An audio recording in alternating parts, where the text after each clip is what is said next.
Muy buenas noches a todos los presentes y a todas las presentes. Gracias por acompañarnos nuevamente en este ciclo de charlas jóvenes con conocimiento en acción. Es un gusto de parte de la Fundación Equilibri poder brindar estos espacios para fomentar la criticidad en nuestros jóvenes. Es así que junto con la RELID hemos elaborado estas charlas conjuntas estratégicas para poder brindar estos nuevos conocimientos y expositores de calidad. De esta forma, doy la palabra a nuestra querida Melissa Rosales, la coordinadora nacional de la RELIT, para que les comente un poco sobre el trabajo de esta organización.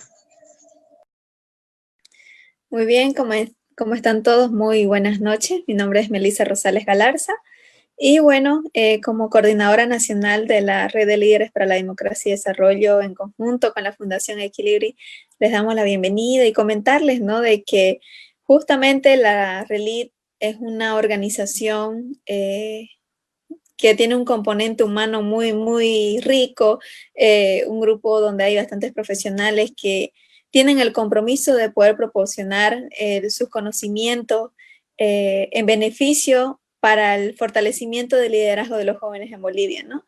Trabajamos abocados en intentar realizar incidencia pública, incidencia política, pero basado en evidencia, ¿no?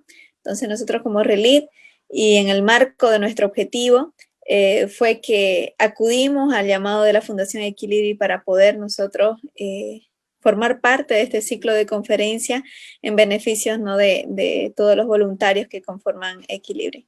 Muchísimas gracias y bueno, también agradecer a nuestra disertante, ¿no? Que es miembro RELID, estamos muy orgullosas de ella y sabemos y estamos muy seguros de que el conocimiento que va a impartir hoy va a ser de mucho provecho para todos nosotros, ¿no? Muchas gracias, Melissa.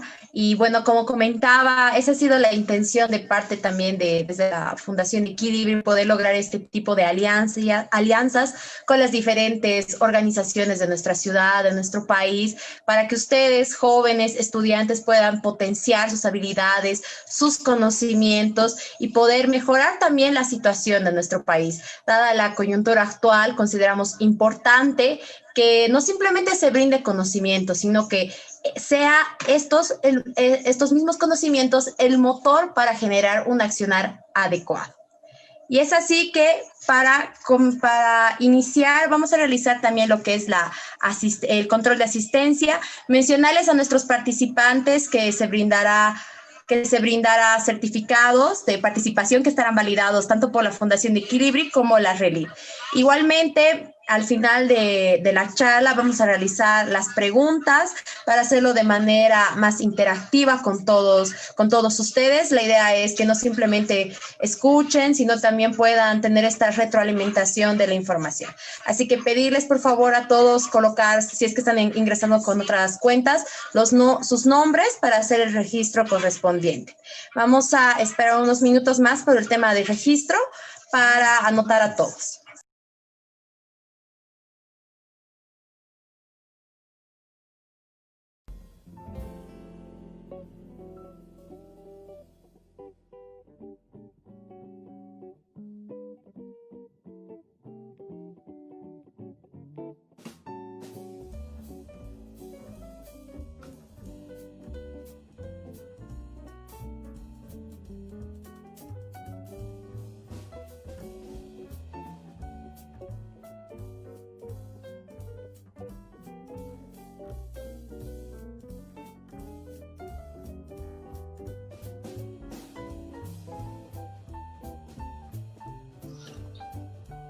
Ahora sí, Adri, he tenido problemas de conexión. Mil disculpas a los asistentes. Muchas gracias. Buenas noches. Bueno, de manera preliminar, agradecer a la Fundación por este espacio y quería pedirles que estar atentos al chat. Voy a enviar un link para que nuestra participación sea un poco más interactiva. Y bueno, si me permites compartir pantalla o ya estoy con la función habilitada, espero tu respuesta, Adri.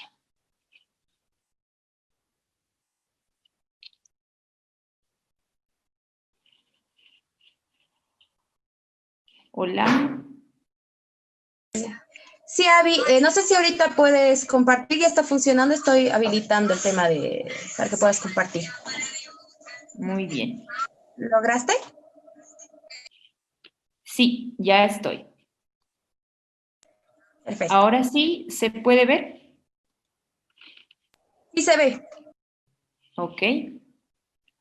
Bueno, en vista del retraso por los problemas de señal, voy a comenzar directamente. Buenas noches, gracias por su asistencia. Bueno, a modo de introducción y estando al tanto de que la anterior charla ha sido más introductoria, más histórica en cuanto a lo que son los derechos humanos, voy a proseguir con esta parte mucho más específica que son los derechos civiles y políticos. Bien, para comenzar, estos dos tipos de derechos civiles y políticos están reconocidos en nuestra Constitución Política del Estado. Es por eso que se los considera fundamentales, porque están bajo el régimen normativo de nuestro país. Y bueno, las nociones básicas que tenemos para los derechos civiles son los siguientes. Primero, que de manera primordial, estos se refieren a que son derechos en la esfera personal, porque afectan el marco y la esfera personal, y más adelante vamos a ver de qué manera. Posterior a ello, también se puede entender que estos garantizan al individuo un status libertatis, como se conoce, y enseguida también vamos a entender mucho más de estas dos palabras en latín. Y finalmente, de manera general, se puede decir que los derechos civiles se abocan a lo que es la identidad psicológica e intelectual, pero también al desenvolvimiento físico. Ahora, hay una división en 7 grandes grupos en nuestra Constitución Política del Estado que tienen que ver con lo siguiente. Estas 7 esferas que ustedes pueden ver en imagen, vamos a ir explicándolas cada una. En la primera, que están enmarcadas en lo que es el artículo 21 de la CPE de Bolivia, tenemos a la autoidentificación cultural, que tiene que ver con esa apropiación de identidad que tiene cada persona, con esa decisión que tiene de seguir tradiciones, creencias de su comunidad. Por otro lado, en la segunda gran esfera tenemos, si se dan cuenta, derechos mucho más sensibles, como son la privacidad, la intimidad, la honra, el honor, la propia imagen y la dignidad. Pero, ¿qué es lo que hace especial a esta esfera? Primero que nada, que estos son derechos que, gracias a la profundización de la información, al desarrollo de las tecnologías de la información y comunicación, se han visto últimamente mucho más vulneradas. Entonces, primero, el tema de la privacidad infiere en que se invade un espacio reservado, propio de la persona, y la vulneración llega cuando hay una intromisión de parte, en este caso, como estamos hablando de vulneración de derechos humanos del Estado, porque es el sujeto vulnerador de derechos humanos. Y por otro lado, el tema de la intimidad, la honra y el honor están ligados entre estos tres debido a lo siguiente. La honra, el honor y la intimidad responden a la decisión que tiene un individuo de primero darle el uso a los atributos personales que él crea correspondiente. Obviamente esto tiene mucha relación con lo que es la imagen, ya sea cómo quiere ser reconocido, cómo quiere ser llamado. Y la honra y el honor tiene que ver mucho con la afectación que se hace, con el descrédito que se puede provocar a ciertas características o particularidades dentro de lo que es la personalidad de una persona. Entonces, estos derechos están sumamente relacionados, por eso están en esta segunda esfera.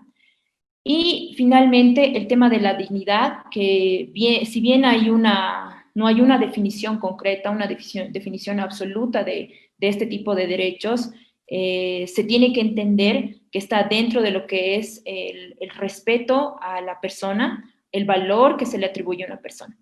Entonces, si se dan cuenta, este tipo de derechos básicamente son vulnerados con la simple intromisión, con el simple descrédito, con el simple uso de manera maliciosa, en el caso de la honra y el honor, de la imagen, del nombre de una persona.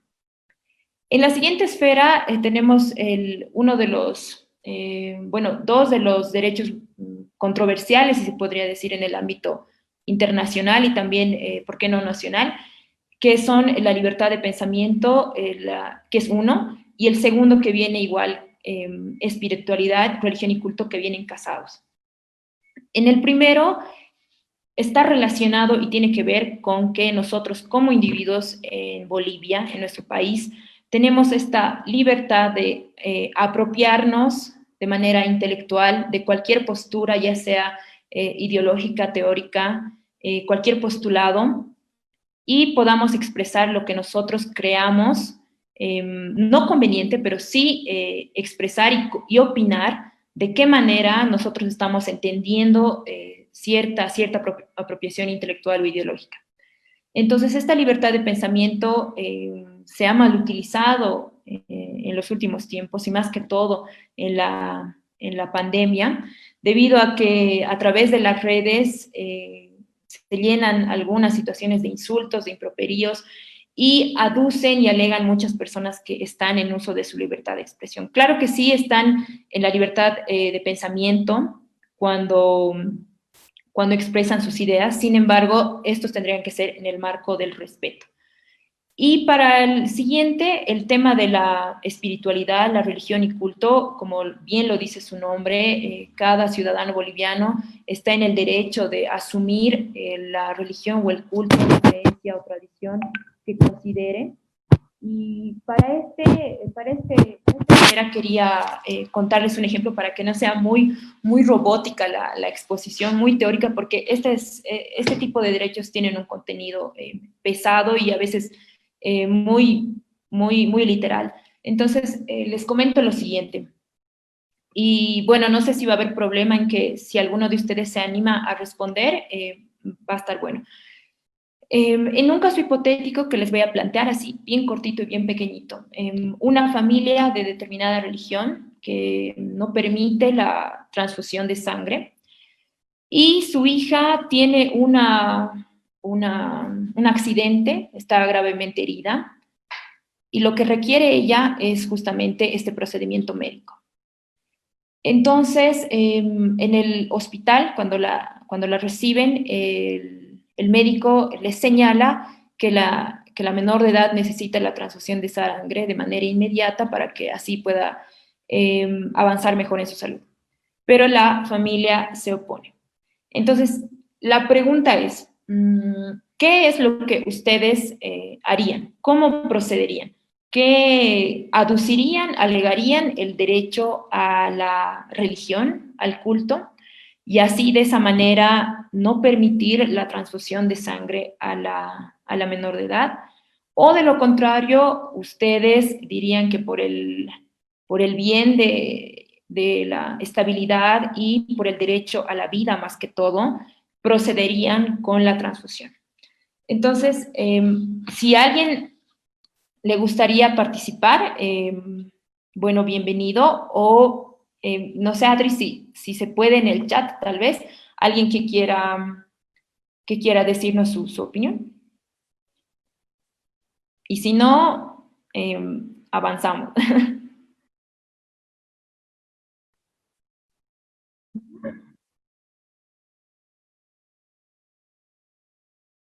¿Ya? Ok, bien, entonces dejemos esa respuesta para el final. Vamos con la siguiente esfera, pero ahí les dejo un poquito para el análisis y para que de alguna manera nosotros podamos aplicar estos conceptos. Entonces, a ver, espérenme un ratito.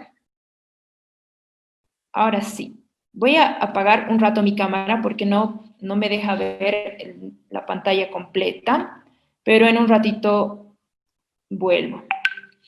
Ya, bien. Uy, ¿qué pasó? Estábamos acá, mil disculpas. En la siguiente esfera tenemos el tema de la libertad de reunión y asociación. Estos derechos, al igual que la anterior esfera, tienen cierta polémica porque tiene requisitos. Esta libertad de reunión y asociación tiene que estar enmarcada en una convocatoria pública, tiene que tener una finalidad de expresión de ideas, una finalidad de una preocupación, una demanda y obviamente tiene que haber un número de personas, ¿no? Y obviamente tiene que también tener un fin lícito. No pueden reunirse y asociarse para cometer delitos, para cometer crímenes, por ejemplo.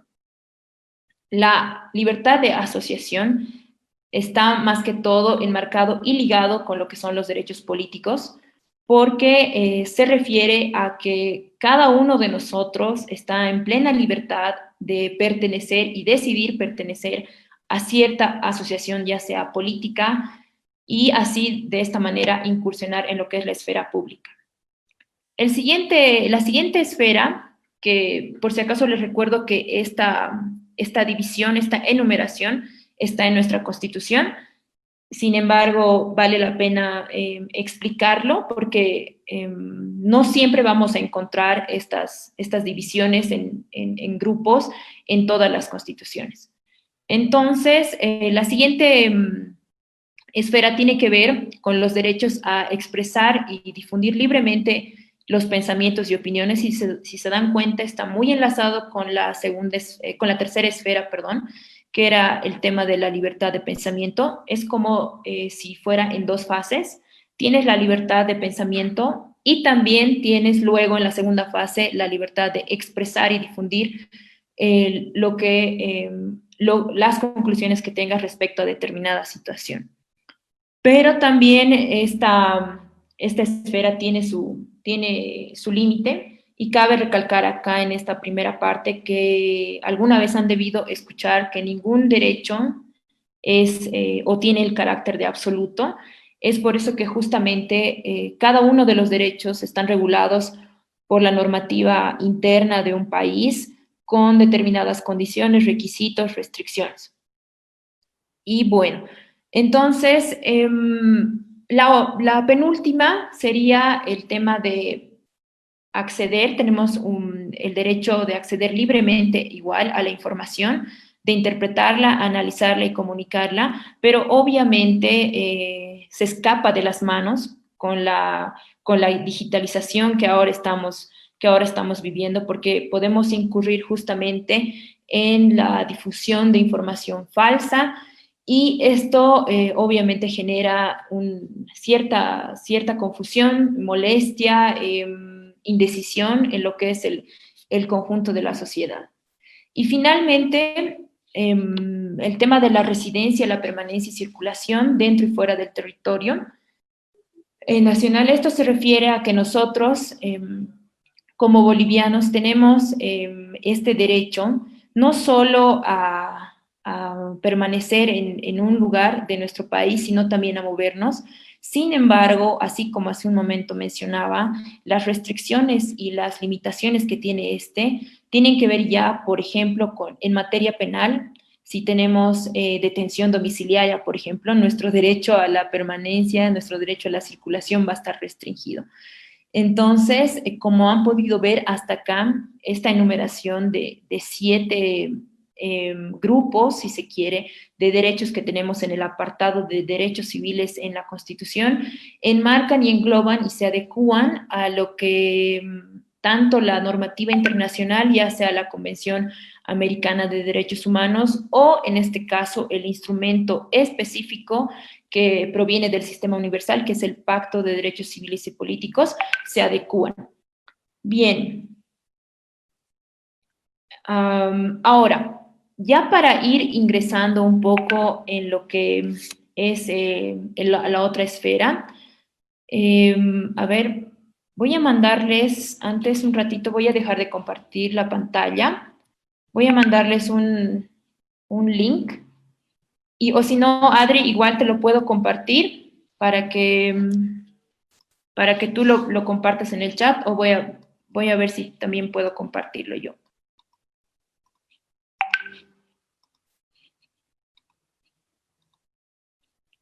Bien. ¿Me dicen si pueden ingresar al chat? Mejor dicho, al link.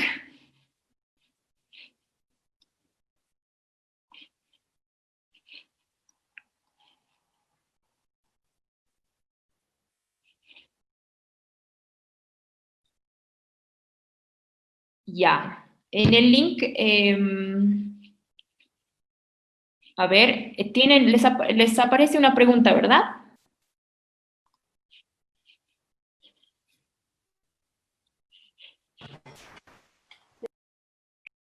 Perfecto. Bien, entonces, quisiera que en el chat ustedes también, y bueno, igual si hay participantes que no están en el chat, pero están siguiendo la transmisión, quisiera que me puedan decir ya para entrar a lo que es la otra esfera de explicación y exposición, ¿qué es para ustedes la democracia?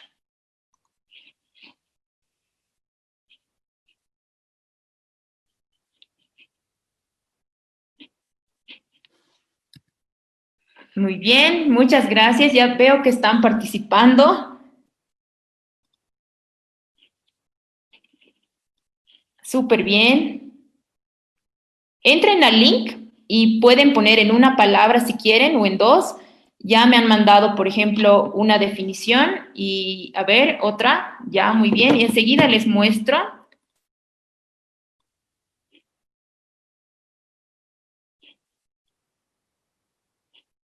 Bien.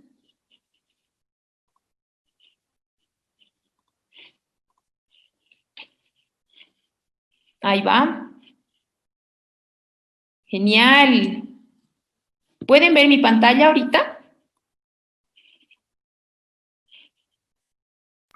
Súper. Idea. Genial. Bien.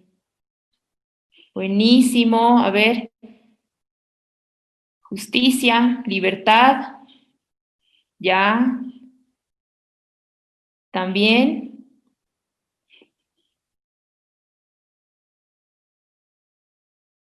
¿Qué más es democracia para ustedes? A ver, dicen forma de organización, libertad de elección. Bien. Ya, hasta ahí yo creo. Ah, bueno, siguen. Sigan nomás mientras seguimos con, con la explicación. Ok. ¿Saben por qué les he preguntado esto? Para que sea antesala de lo que son ya los derechos políticos. Estoy tratando de ser muy concreta en lo que son las definiciones, pero bueno, básicamente el pilar fundamental para entender lo que son los derechos políticos es tener nociones y concepciones de lo que es la democracia. No tengo ahorita una palabra o palabras que sea el que más se ha mencionado, porque me tendría que salir en una palabra grande. Entonces, eso quiere decir, puede decir muchas cosas. En primera instancia, yo podría decir que cada uno de nosotros como ciudadano percibimos de diferente manera la concepción de lo que es democracia, pero también hay una cierta, tal vez, aunque hay excepciones aquí de idea y derecho, una cierta dificultad, incluso yo misma lo siento así, de poder darle una definición, una concepción a esta gran palabra. A ver, hay una que dice es la libre expresión, sí, tiene que ver con libertad de expresión, libertad de elección también, forma de organización también, gobierno del pueblo. Esa definición es más que todo la que nos enseñan en la universidad con el tema de la separación de la palabra, ¿no? Que significa demos y kratos. Y a ver qué más. Otros dicen cogobierno, justicia, libertad. Bien, se darán cuenta, bueno, siguen, está bueno para la práctica. Se darán cuenta que el eje transversal de su definición es la libertad. Entonces, como estamos en esa parte específica de los derechos, Justamente esa es la palabra a la que yo quería que lleguen. Libertad en todo sentido, libertad de expresión, libertad de asociación, libertad de participación. Entonces, estamos súper bien. Ok, ahora sí, voy un ratito, vuelvo, mejor dicho, a las diapositivas. Bien, entonces, el tema de los derechos políticos también, este último tiempo se ha vuelto controversial, también si se quiere, de mucha atención, y más que todo en nuestro país, obviamente esto respondiendo a lo que es la coyuntura, pero básicamente el tema de los derechos políticos tienen que ver en nuestra constitución política, desde el artículo 26. No hay una enumeración, si se dan cuenta, como en los derechos civiles, porque estos básicamente se enmarcan en 4 o 5 aspectos, que son los siguientes, y quiero que los tengan en cuenta. El primero es, y se van a acordar qué relación tiene con los derechos civiles. El primero tiene que ver, y ahorita les voy a explicar por qué está esta imagen en su pantalla. El primero tiene que ver con la organización y participación política. Dígame.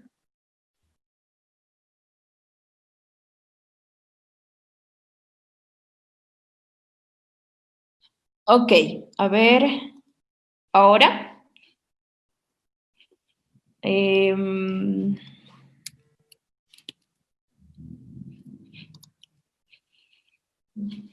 Dame un segundo y enseguida vuelvo a... Ahora sí.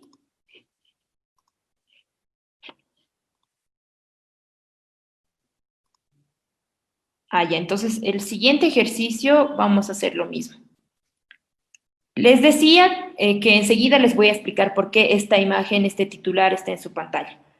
Estaba explicándoles que hay un marco de 4 o 5 aspectos que tenemos que tener en cuenta para entender lo que son los derechos políticos.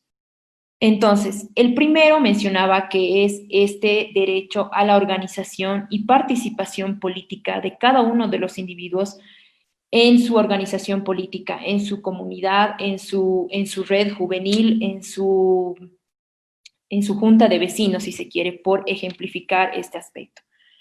El segundo tiene que ver con el tema del sufragio.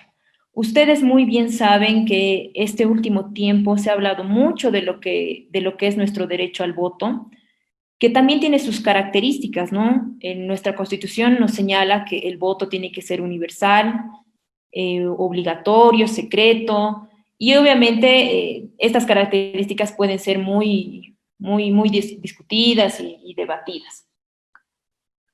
El tercer elemento tiene que ver ya con un aspecto más generalizador que nos dice que cualquier proceso electoral tiene que estar enmarcado en lo que es la democracia. Por eso el primer ejercicio que hicimos era importante.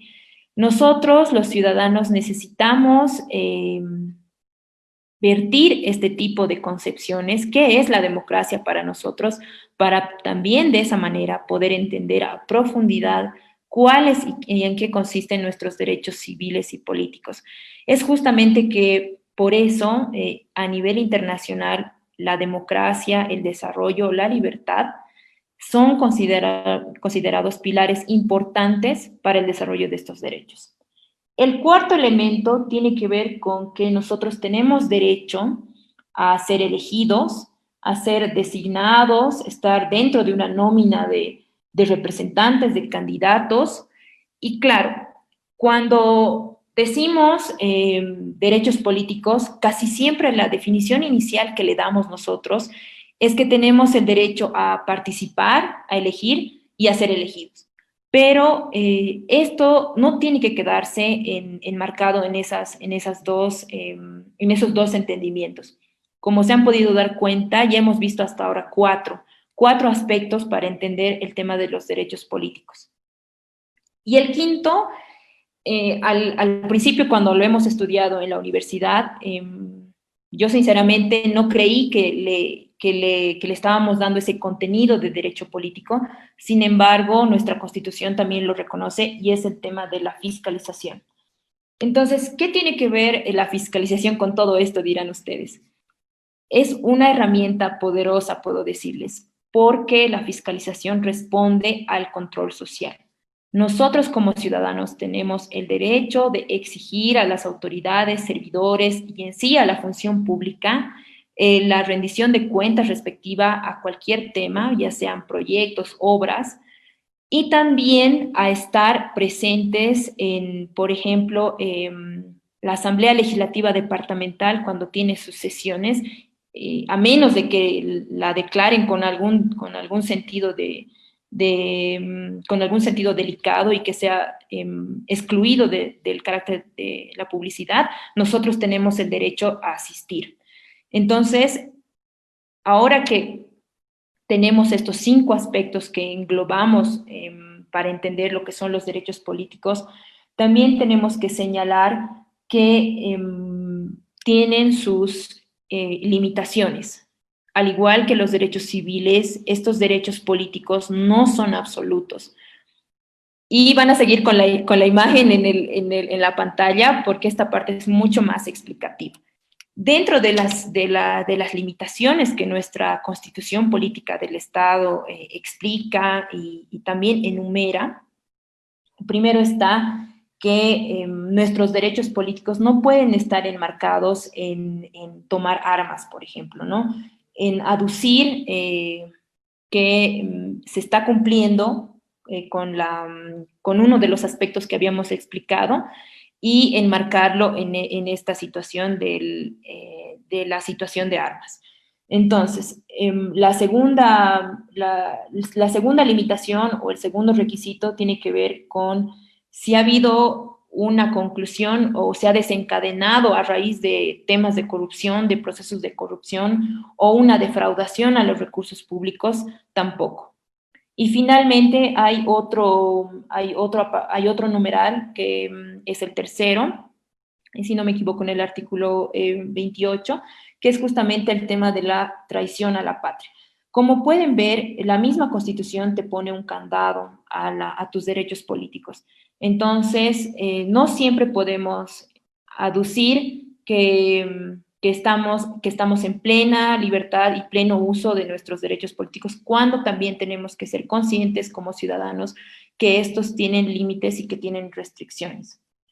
Y finalmente, ya para cerrar los derechos políticos que están reconocidos en la sección 2, hace una mención específica a que los extranjeros y las extranjeras tienen el derecho a pedir y recibir asilo o refugio. Entonces, este derecho obviamente tiene que estar enmarcado ya sea por una situación de persecución política o una persecución ideológica, si se quiere, y también estos aspectos están reconocidos en la Constitución. Ahora, ¿por qué menciono todo esto? ¿Y por qué les dejo el titular en esta ocasión? Primero, como bien dice el titular, el Delgado, si se recuerdan un caso igual polémico, la señora Rebeca Delgado exigió justamente que se respeten y alegó ante la OEA el cumplimiento del Pacto de Derechos Civiles y Políticos por haber el Estado frenado su candidatura, y obviamente junto a otro candidato político. ¿Y qué es lo que ha sucedido en este caso? La OEA ha admitido y ha decidido que sí hubo una vulneración a su derecho político a ser elegida, a presentarse, como habíamos visto en la tercera explicación, la tercera acepción de los derechos, a presentarse, a candidatear, como se dice normalmente, en la esfera política partidaria. Entonces, ha habido acá una estrategia para presentar la vulneración ante el sistema universal, porque tiene un costo político. Entonces, a esto A esto quiero decirles que hay una ejemplificación a nivel internacional, y es uno de los más emblemáticos, de la vulneración de este tipo de derechos. Pero obviamente no se queda ahí. Ustedes muy bien saben que ahora en la coyuntura se está hablando mucho y va a haber las siguientes semanas se va a llevar a cabo en la CID el periodo de sesiones correspondiente, y se va a analizar también el tema de lo que es la reelección como derecho humano, como derecho político. Entonces, este es un ejemplo de esta segunda parte. Lo que trato de decirles es que este instrumento, que es el Pacto de Derechos Civiles y Políticos, que también está reflejada en nuestra Constitución, puede alegarse cuando se vea que ha sido vulnerado. El otro ejemplo, para un poquito retroceder en la otra parte de la exposición, tiene que ver con la objeción de conciencia. No sé si han escuchado, no se encuentra regulado en la Constitución Política del Estado de Bolivia como derecho. ¿Cómo y qué tiene que ver este caso en esta exposición? Hace muchos años, el 2005 para ser específica, ha habido un caso muy, muy emblemático en nuestro país, a quien, a una persona, a un varón, no se le ha permitido, no se le ha otorgado la solicitud que tenía. La solicitud tenía que ver con una libreta militar especial sin hacer sin cumplir el servicio militar, y para ello se hizo una solicitud. La justicia boliviana en ese entonces ha denegado, no ha aceptado esta solicitud, en otras palabras, para aquellos que no utilizan estos términos técnicos, la tutela. Entonces, este caso ha pasado al sistema internacional de derechos humanos, y este sistema ha dicho y ha mencionado que sí hubo una vulneración a sus derechos, especialmente a la libertad de conciencia. Obviamente no se ha aducido el tema de si era parte o no de qué esfera, no decían este derecho pertenece a esta esfera, sino se enmarcó en lo que son los derechos reconocidos en la Convención Americana de Derechos Humanos, en este caso la libertad de conciencia. También, ¿y qué ha dicho el sistema internacional?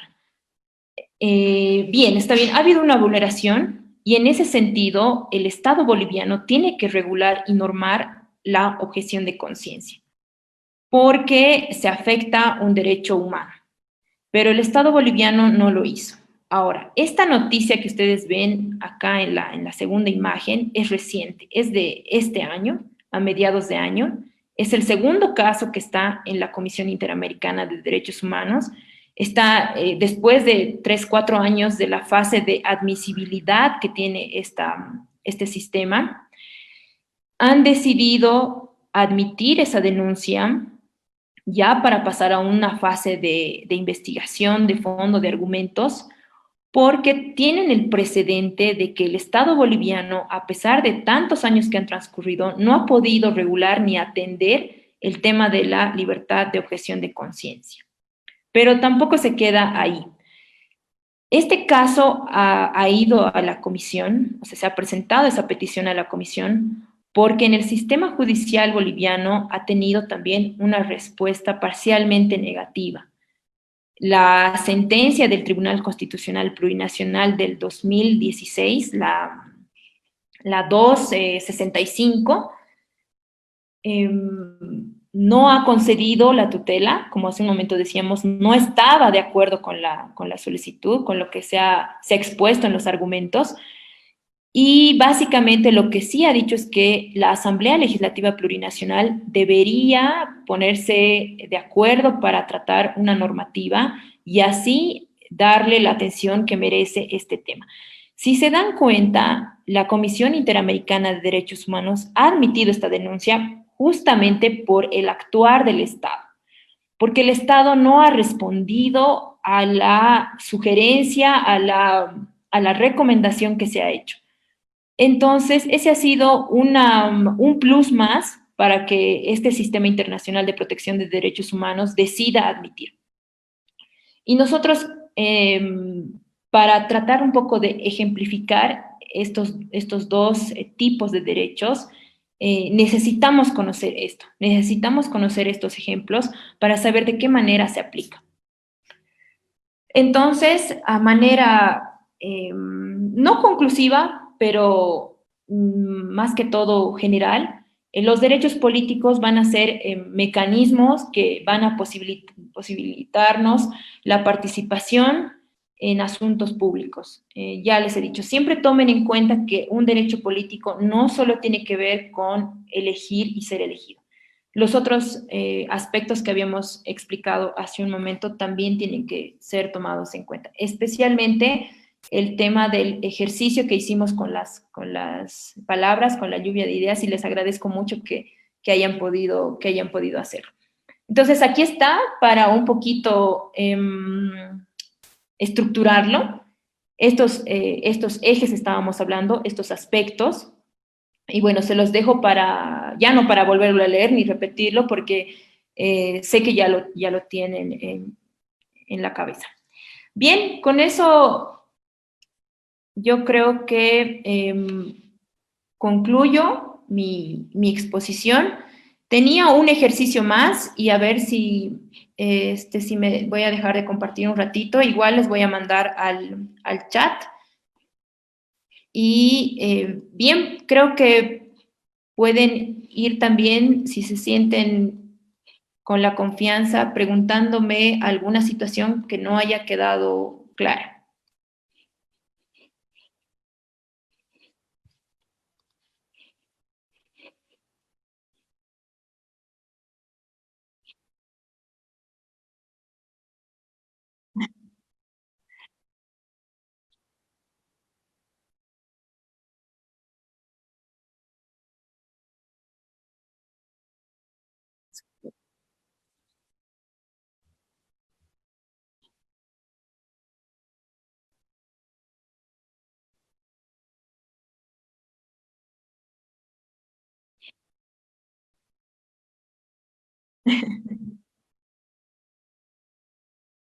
Sí. Bien. A ver, ahorita les mando el link que quiero mandarles. Ya.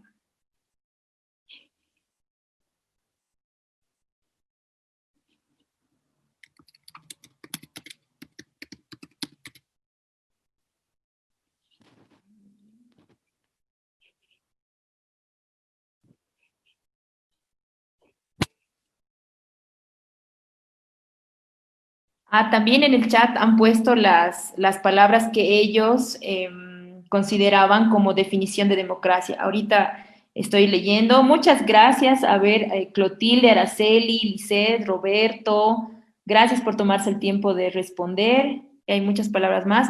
Y bueno, seguramente mañana tendrán otra definición, otro concepto de lo que es democracia.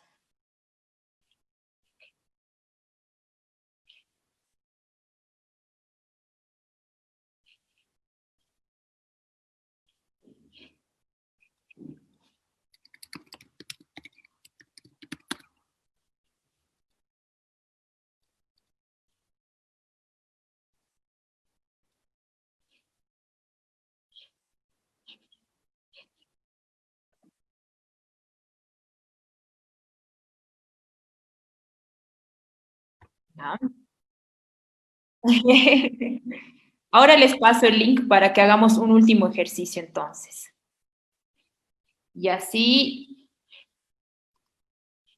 a ver si puedes ingresar igual. Si pueden ingresar ustedes también me avisan. Y si quieren el link, Pueden compartirlo también con otras personas y solo...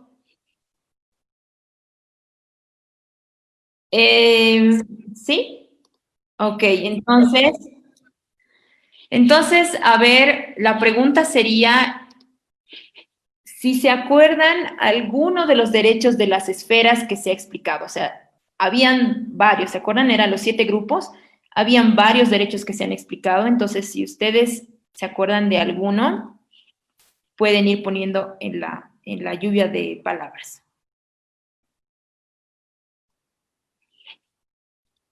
Y ahorita comparto la pantalla porque estoy volviendo a cerrar la presentación.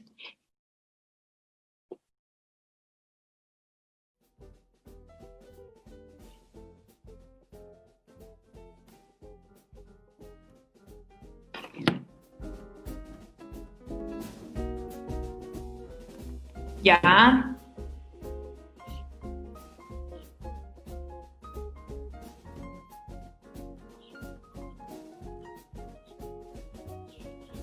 Ahí está. Súper bien. Asociación, sí. Ya. Bien, vamos bien. Libertad de pensamiento. ¿Qué considerados son ustedes al escribir el derecho completo? Increíble.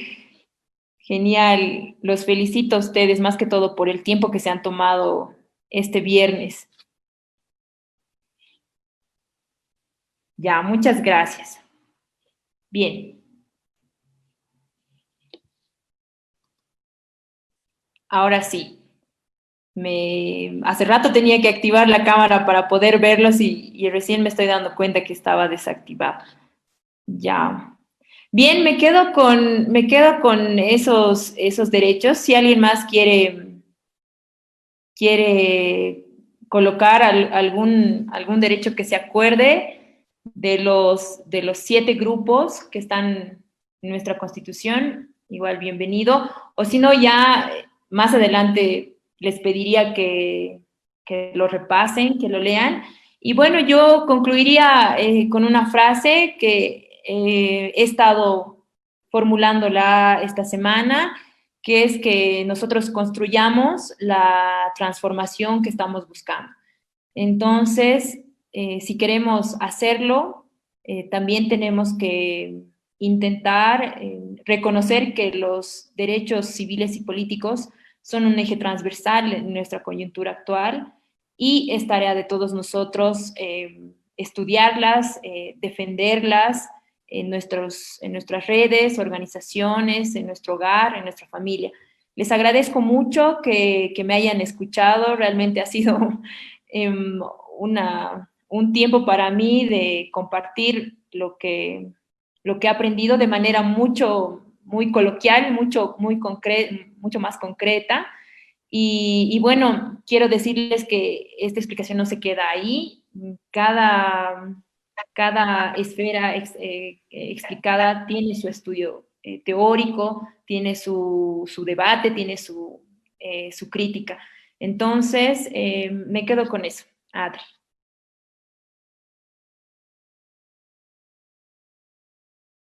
Ya,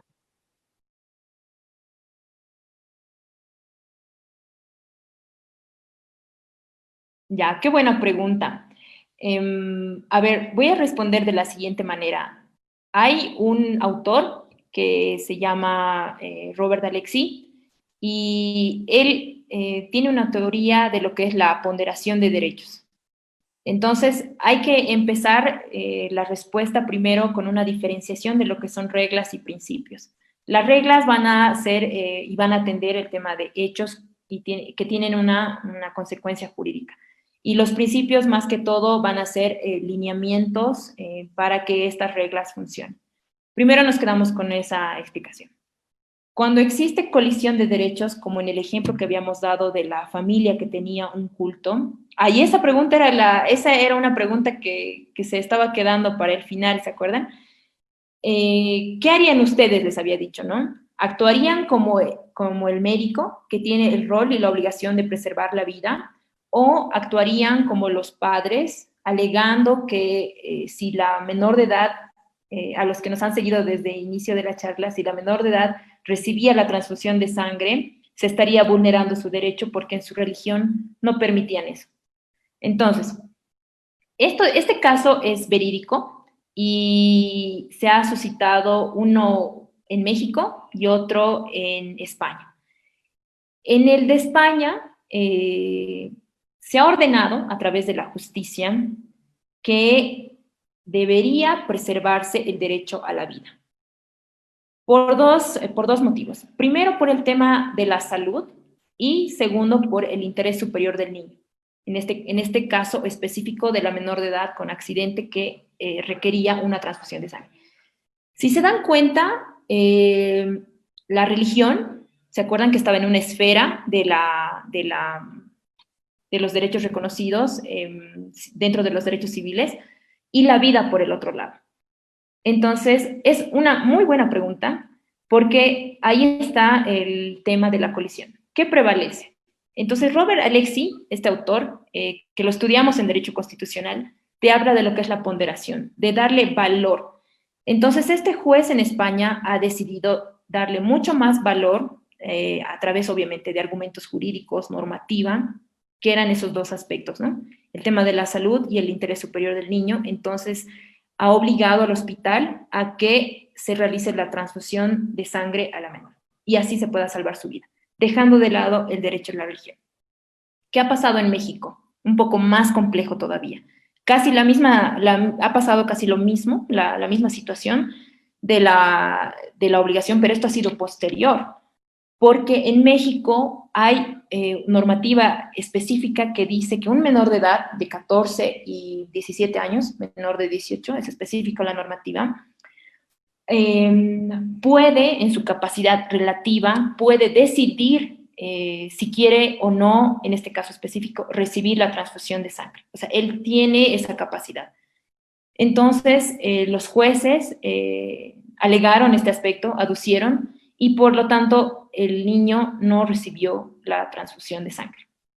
Sin embargo, el hospital no podía quedarse de manos cruzadas e intentó realizar la transfusión de sangre, lo cual alteró psicológicamente al niño y tuvo un problema colateral, que era un tema de derrame cerebral, y a causa de eso tuvieron que actuar de emergencia y aunque no se haya dispuesto la transfusión de sangre para el derrame, tuvieron que hacerle la transfusión de sangre sin contar con la autorización de los padres, a pesar de la decisión judicial ya establecida, y lamentablemente el niño perdió la vida.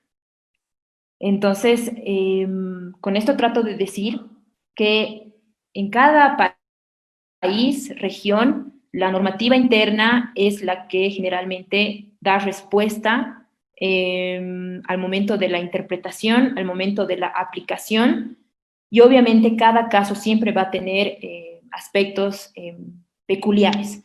Entonces, les dejo con esos dos ejemplos. Hemos utilizado el tema de la religión, la salud, la vida, y cuál prevalece. Así que me ha parecido una pregunta muy genial. Y bueno, agradecida con la persona que ha hecho la pregunta. No la puedo ver ahorita porque estoy con la pantalla compartida. Esa sería mi respuesta. Ya. Ajá.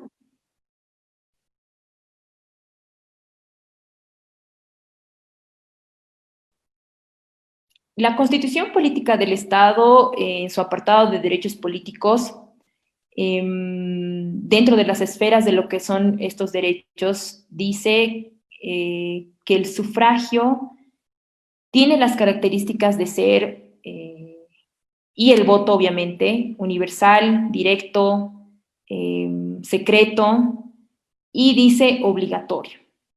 Sin embargo, nuestro régimen normativo, referido a temas electorales, obviamente van a aceptar las justificaciones e impedimentos que haya para ciertas personas en el caso de que les haya tocado ser jurados electorales. Obviamente el Estado, a través de su órgano electoral, no podría obligar, por ejemplo, a una persona que está internada, digamos, ¿no? Y que justo ha salido en la lista, digamos, de jurados electorales. Entonces, como les digo, ahí también hay una ponderación de derechos, hay que hacer una valoración y se resume a esto, que los derechos no son absolutos, son relativos, tienen limitaciones, tienen restricciones y tienen regulación también.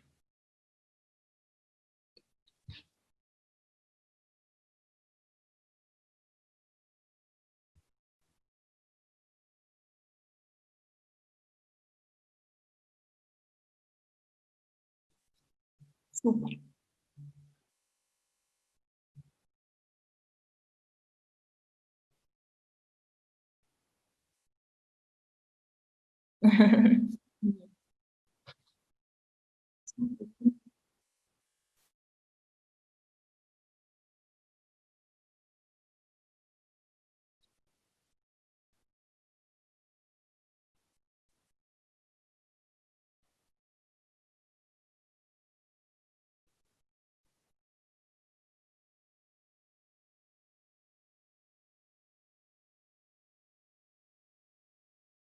Más bien a ustedes las gracias, a los asistentes, a los participantes en el Zoom, en el Facebook. Muchas gracias por haberme otorgado un poco de su tiempo.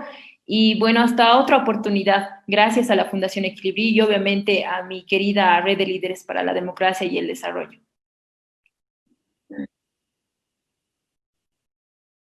Eh, Soy Abigail, pero no te preocupes. Claro que sí.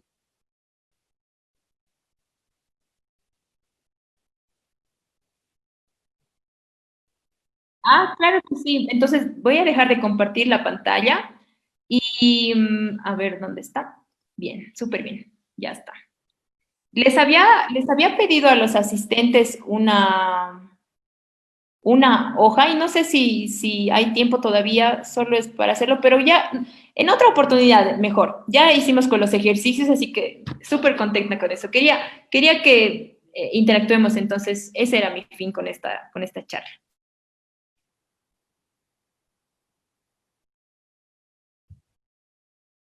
Ajá.